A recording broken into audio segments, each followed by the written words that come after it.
Demand थिला आज कि हम छतु पुलाव तो देखिए केमती तड़ा तो यहाँ है छतु पुलाव बनई मु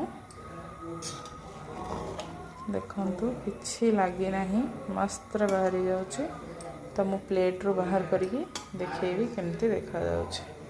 तो हो जाइछि रेडी आमर मशरूम पुलाव तो मुझे कही प्लेट रे काढ़ी देखेबी देखिए केम देखा चलो जी ए दबा या खाई कहे केमती लगुच। डिनर इज रेडी नियो तो डिमांड थिला जेहेतु छतु pulao here it is taste करिए कह केमती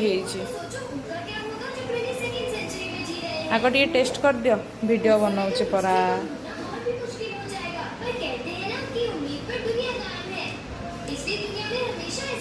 कौन भल अच्छी।